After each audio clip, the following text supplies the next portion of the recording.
If you're not your body, then what are you? Buddhist wisdom.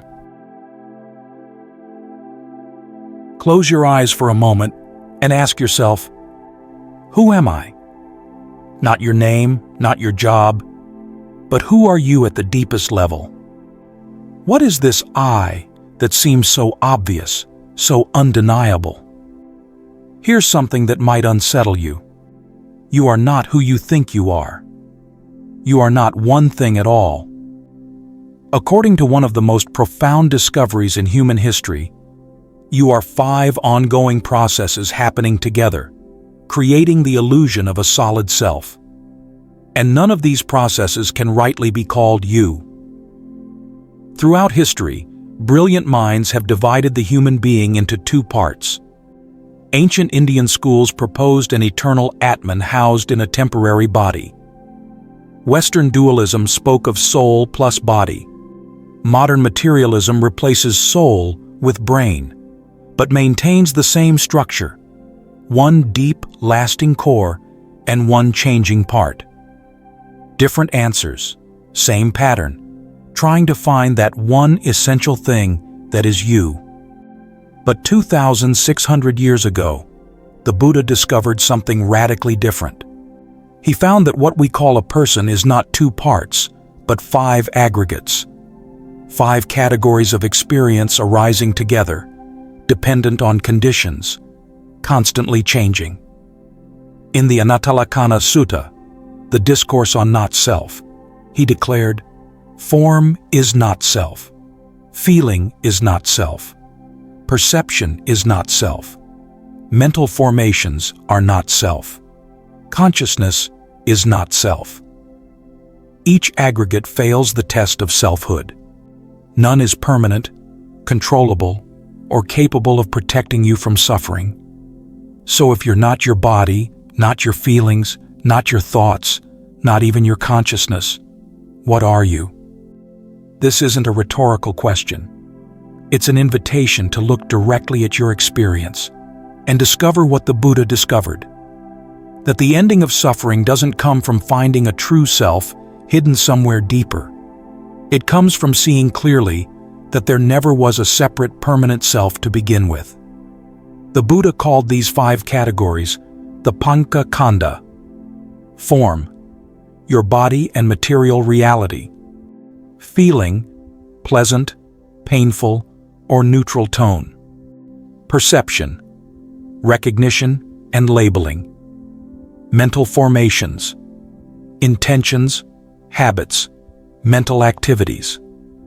Consciousness, awareness at each sense door. Every moment of your life fits into some combination of these 5. And the key insight, none of them, individually or together, can be called self. But why 5? Why not 3 or 4 or 7? This isn't a random list. The 5 aggregates are a complete map of the entire field of experience. Right now, as you read this, eyes on a screen, body in a chair, that's form. Pleasant or unpleasant feeling about reading, that's feeling. Recognizing letters, words, meanings, that's perception. Intention, interest, effort to understand, that's formations. The basic knowing of all this, that's consciousness. Try to find any moment of experience that doesn't fit into some combination of these 5. You won't. Everything you've ever lived through fits inside this framework. The Buddha's point isn't that nothing exists, but that what exists is a dynamic process, not a solid I. Why does this matter? Because as long as you identify with these aggregates, you're setting yourself up for suffering. The body ages. If it's me, then I'm being destroyed. Feelings change. If they're me, then I'm unstable. The Buddha saw that our deepest suffering comes from this mistaken identification, this futile attempt to find permanence in processes that are inherently impermanent and beyond our control. Let's examine each aggregate, not as abstract philosophy, but as an exploration of your lived experience right now. Form. Your body is not you. You look at your hands.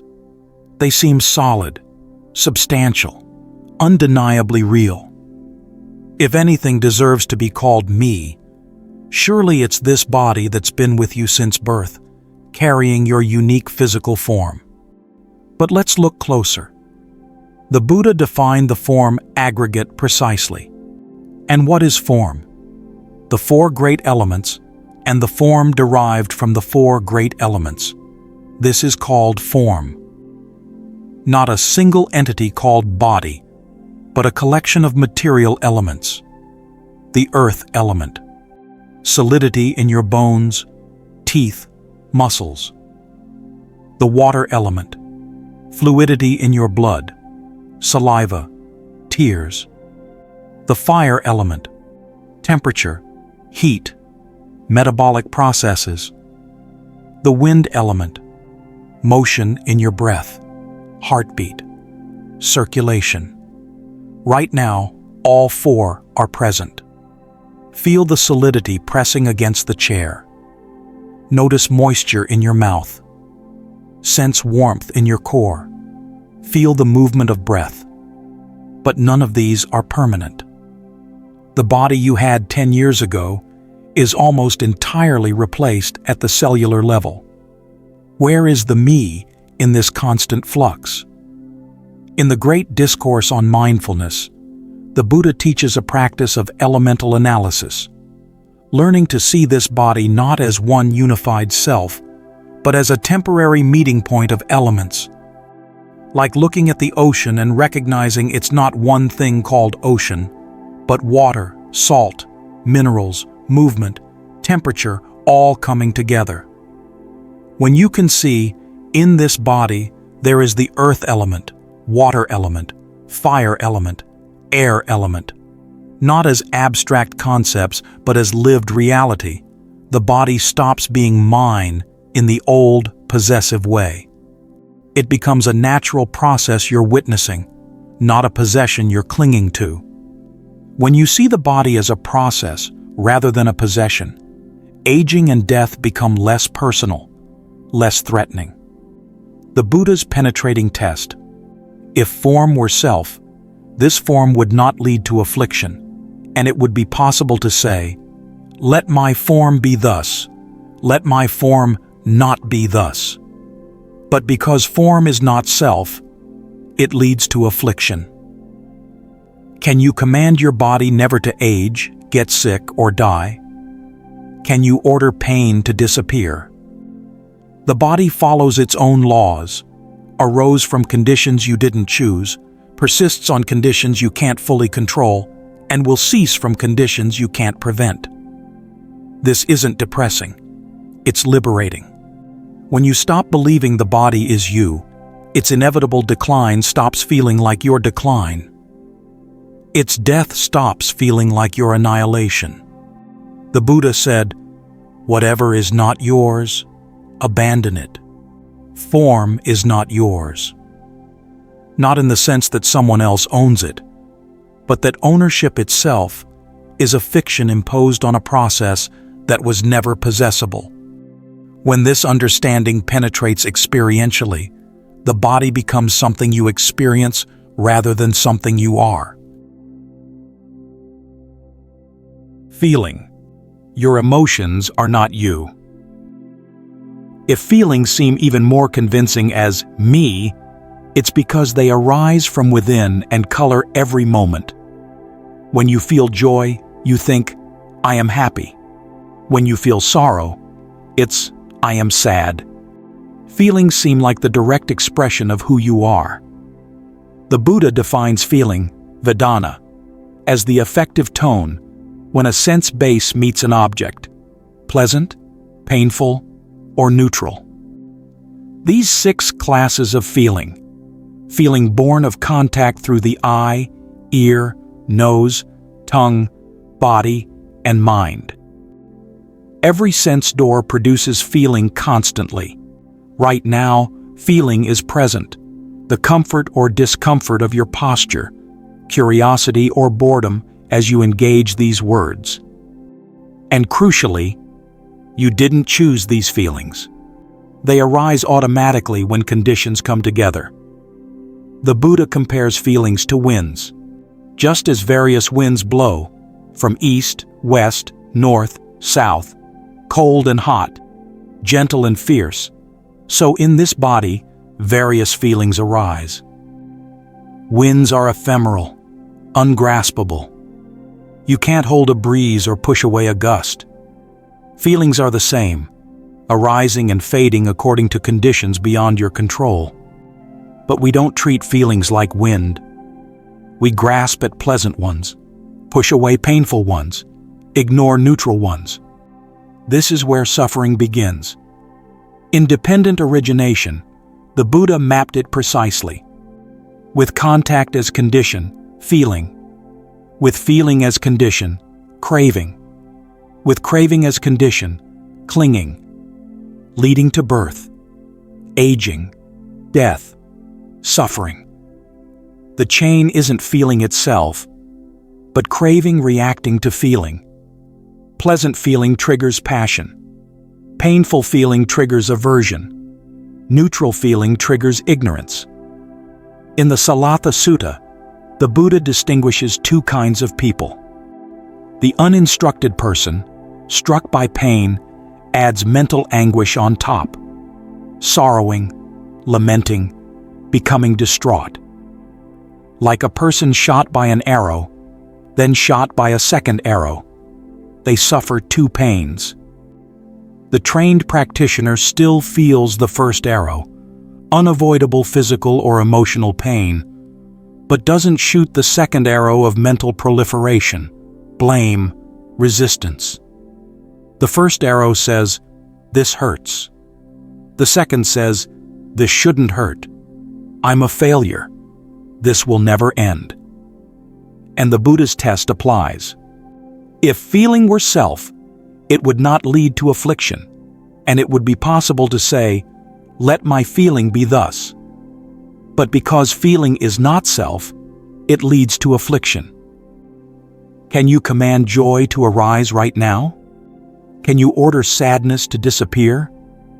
You might create conditions that influence feelings, but you can't directly control them. When you see feelings are not self, not owned, you can stop taking them so personally. A wave of sadness. It's just sadness arising from conditions, not my sadness. A flash of anger. There is anger, not I am angry. This shift creates space to observe rather than react, to allow feelings to move through without getting hooked, to avoid that second arrow. Perception. Your labels are not you. Surely the way you see the world, recognize things, make sense of reality, that must be you. Your unique perspective, your memories, your understanding. This is the territory of sanya, perception. The Buddha defines it. These 6 classes of perception. Perception of forms, sounds, smells, tastes, tactile objects, and mental phenomena. Every sense door has corresponding perception. Your eyes see color and shape, but perception recognizes tree. Your ears hear vibrations, but perception identifies phone ringing. Dhammadina says perception's characteristic is recognizing. Recognizing blue, yellow, red, white. It picks up marks, features, patterns, and sorts sensory chaos into manageable categories. But everything perception touches gets filtered, categorized, labeled. Those categories become the lens through which you see reality. Eventually, you stop seeing what's there. You see your labels, your concepts. You see a dog walking down the street. Actually, you're seeing light reflecting off fur, a shape moving. But perception instantly overlays. Dog. If you were bitten as a child, perception adds danger. If you grew up with dogs, friend. Same animal, different realities based on past conditioning. Perception is thoroughly conditioned by past experience, culture, language, current mental state. When hungry, food looks irresistible. When full, the same food is uninteresting. When angry, neutral comments become attacks. What changed? Not external reality, your perception. Yet in each moment, perception feels absolutely accurate, absolutely real. This is the trap. The Buddha's test. If perception were self, it would not lead to affliction, and it would be possible to say, "Let my perception be thus." But you cannot. Can you change perception by will alone? Can you command yourself to see an enemy as a friend and make it stick? Automatic arising of perception based on patterns happens whether you want it or not. And here's the deepest insight. The sense of I am is itself a perception. In the Kamaka Sutta, an elder says, "I do not see any aggregate as self, yet I still have a residual I am conceit." He gives an analogy. The scent of a flower doesn't belong to petals, stalk, or pollen specifically, yet there is a scent. We just say, the scent of the lotus. Similarly, I am doesn't reside in any single aggregate, but arises as a byproduct of the whole system. And that sense is maintained by perception, creating categories of self and other, labeling thoughts as mine, imposing my body on this changing form. All perceptual construction, not ultimate reality. When you see through this, you stop being imprisoned by the narrow identity perception constructs. You stop believing the labels. You can still use I and me conventionally, but you're not fooled anymore. Perception shapes your world, but it's not who you are. Mental formations. Your will is not a controller. If anything is me, surely it's this: the capacity to choose, to decide, to intend. When you decide to raise your hand, it rises. This feels like the deepest proof of selfhood. Not what happens to you, but what you make happen. This is sankhara, mental formations. The Buddha defines it. These 6 classes of intention. Intention regarding forms, sounds, smells, tastes, tactile objects, and mental phenomena. At its heart is cetana, volition, the choosing, deciding aspect of mind. But it's broader. Habits, tendencies, plans, all mental activities that shape experience. In the Kajaniya Sutta, the Buddha explains, they're called fabrications because they fabricate fabricated things. Formations don't just arise. They actively shape the other aggregates, conditioning how body moves, what feelings arise, how you perceive. This means you're not passive. There is capacity to shape, to direct, to cultivate. This makes the Buddhist path possible. But the Buddha denied that there's a separate self behind that agency, a controller pulling levers. When you decide to raise your hand, who is the you that decides? Look closer. That decision arose dependent on conditions, prior thoughts, the situation, past conditioning, countless causes. There's no separate, unconditioned decider outside the stream of causality. Independent origination, with ignorance as condition, formations. With formations as condition, consciousness. Formations arise dependent on ignorance and conditions, not from a sovereign self. The Buddha's test applies. If formations were self, they would not lead to affliction, and it would be possible to say, "Let my formations be thus." But you cannot. Have you resolved never to get angry, then found yourself angry anyway? Tried to force motivation, concentration, patience, and found it doesn't work? Does this mean no free will, no responsibility? The Buddha teaches conditionality. Your intentions arise dependent on conditions. If conditions are ignorance and craving, unwholesome intentions arise. If conditions are wisdom and compassion, wholesome intentions arise. You can't directly control what intention arises now, but you can cultivate the conditions. This is karma. Intentional actions have consequences. When you act with generosity, your mind becomes more generous. You're training yourself with every choice, but there's no separate you doing the training. Just the process training itself, like a river carving its own channel deeper. The Dhammapada. By oneself is evil done.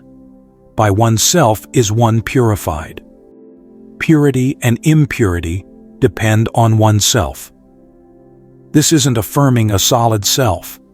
It's saying purification depends on the continuity of this stream. Nobody can do your practice for you, but there's no unchanging you owning it. Just the process, moment by moment, gradually shifting from bound to free. When you see formations are not self, you stop taking intentions so personally. Unwholesome intentions arise because conditions are present, not because I am an angry person. This allows responsibility without guilt. You see, this pattern is unskillful. What conditions led here? How can I cultivate different conditions? You become a gardener of your mind. Consciousness. Your awareness is not a soul. If everything else falls away, surely awareness itself remains. The consciousness witnessing it all. This seems like the true self, pure consciousness beneath changing content. But the Buddha looked more closely. He defines consciousness. These 6 classes of consciousness: eye consciousness, ear consciousness, nose consciousness, tongue consciousness, body consciousness, mind consciousness. Not one unified awareness, but 6 types, each tied to a specific sense base. Eye consciousness arises when eye meets forms with attention and light. Ear consciousness when ear meets sounds. Each is a discrete arising dependent on specific conditions. The pattern. Dependent on eye and forms, eye consciousness arises. Consciousness doesn't exist independently. It arises when sense organ, object, and supporting conditions come together. When absent, it doesn't arise. No eye, no forms, no eye consciousness. This means consciousness is not self-existing. It's an event, a process happening when conditions meet. A monk named Sati once thought the same consciousness transmigrates like a soul. The Buddha corrected him sharply. Have I not stated that consciousness is dependently arisen without a condition? There is no arising of consciousness. Then he gave a brilliant analogy. Consciousness is like fire. Fire is named by its fuel: wood fire, grass fire. Same with consciousness, named by conditions. Eye consciousness, ear consciousness. Just as there's no fire without fuel, there's no consciousness without object and sense base. Each moment is a discrete arising, not some independent entity moving through time. This cuts against the idea of consciousness as eternal witness. When you're in deep sleep, where is consciousness? Not there. Conditions don't support it. When someone loses consciousness from head injury, it simply ceased because conditions failed.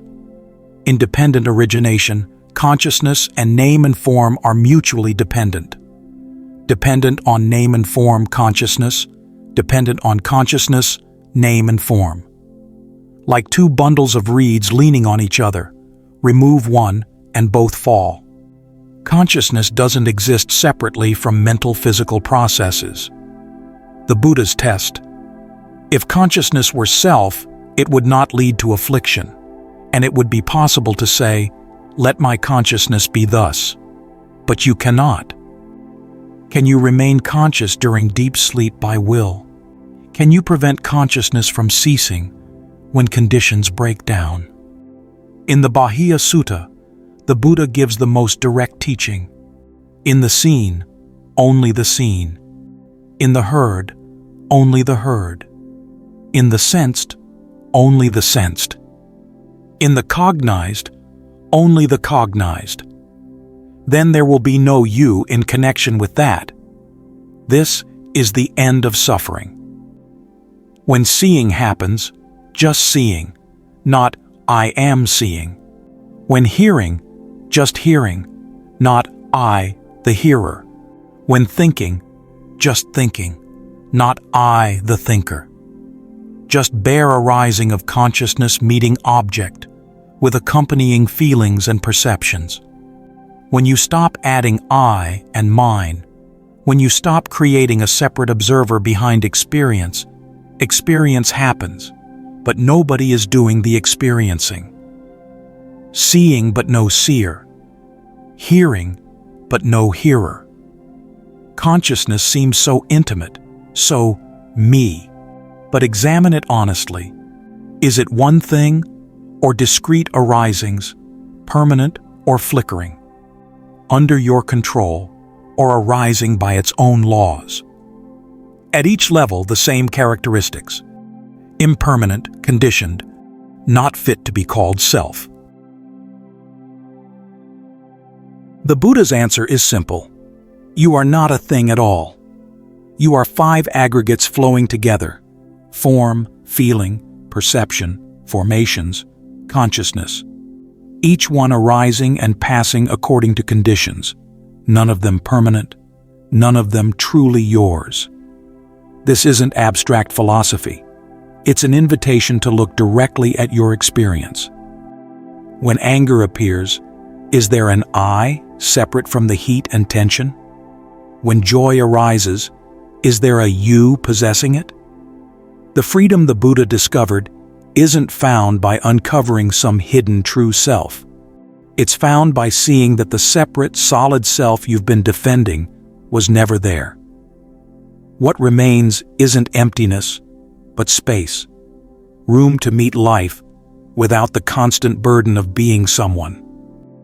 The Buddha's final words were, "Work out your own liberation with diligence. Look for yourself. Investigate your own experience. And in that looking, you may find what he found, not loss, but freedom. Not an answer, but the end of the question. As close as this breath. As simple as just this.